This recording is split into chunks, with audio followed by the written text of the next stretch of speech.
गंगापुर नाम के गांव में कमला नाम की एक दूध वाली रहा करती थी। उसे एक छोटी बच्ची थी जिसका नाम था सुमन। सुमन दिखने में बहुत खूबसूरत थी और काफी समझदार भी थी। वो अपने माँ से कभी किसी चीज के लिए जिद नहीं किया करती थी। अब सुमन 5 साल की हो गई थी और कमला ने उसका स्कूल में दाखिला कर दिया था। सुमन स्कूल जाकर मन लगाकर पढ़ाई करती थी और उसी के साथ साथ घर आकर अपनी माँ को भी उसके कामों में मदद करती थी। दिन ब दिन सुमन बड़ी हो रही थी। जब सुमन छोटी थी तभी उसके पिताजी गुजर गए थे, इसीलिए घर की सारी जिम्मेदारी कमला पर थी। ऐसे ही एक दिन सुमन को बहुत तेज बुखार आया और कमला उसे उठाकर अस्पताल में लेकर गई। अरे बिटिया, आंखें खोलो, हम अस्पताल जा रहे हैं। माँ, बहुत थकावट लग रही है मुझे। बेटा, बहुत तेज बुखार होने के कारण तुम्हें थकावट लग रही है। बस हम पहुँच ही गए, चलो। अस्पताल में डॉक्टर उसका चेकअप करते हैं। इसे थोड़ा तेज बुखार है, मैं दवाइयाँ लिख कर देता हूँ, आप सुबह शाम देते रहना। जी डॉक्टर साहब। ऐसा कहकर कमला सुमन को लेकर घर चली आती है। कुछ समय बाद उसे खाना खिलाकर दवाइयाँ देती है। शाम होते होते उसका बुखार कम हो गया। बेटी, कल घर पर रहकर ही आराम करना, ठीक है? हाँ माँ। चलो अब हम सो जाते हैं। कमला और सुमन सो जाती है।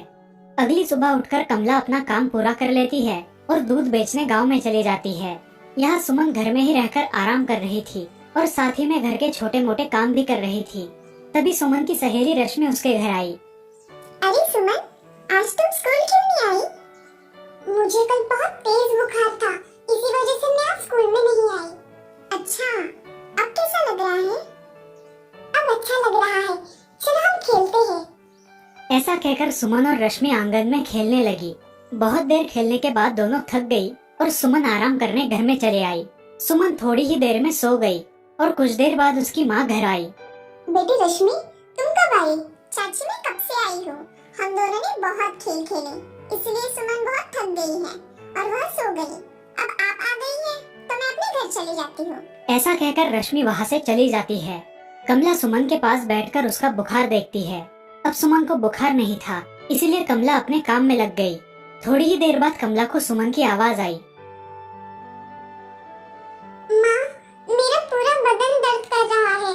हाँ मेरी बच्ची, अब तुम खाना खाकर दवाइयाँ ले लेना, जिससे तुम्हें आराम मिलेगा। ऐसा कहकर कमला उसे खाना खिलाती है और दवाइयाँ देकर सुला देती है। ऐसे ही कुछ दिन बीत गए। अब सुमन एकदम ठीक ठाक हो गई और कमला भी हर रोज की तरह दूध बेचने लगी। इधर सुमन भी स्कूल जाने लगी थी। ऐसे ही एक दिन स्कूल से आते वक्त सुमन को रास्ते में एक कुत्ते का पिल्ला दिखाई दिया जो जख्मी था। सुमन उसे उठाकर अपने घर लेकर आई। कुछ देर बाद कमला घर आई। बेटी सुमन, ये कुत्ता कैसे आया हमारे यहाँ? अरे माँ, रास्ते में इसको जख्मी अवस्था में देखा तो मैं उसे उठाकर घर लेकर आई। अच्छा ठीक है, चलो हम इसे पट्टी बांध देते हैं।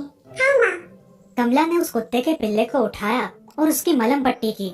कुछ ही दिनों में वो कुत्ते का पिल्ला ठीक ठाक हो गया और सुमन के साथ मजे से खेलने लगा। ऐसे ही बहुत दिन बीत गए। अब सुमन बड़ी हो गई थी, लेकिन एक दिन अचानक उसकी तबीयत फिर से बिगड़ गई।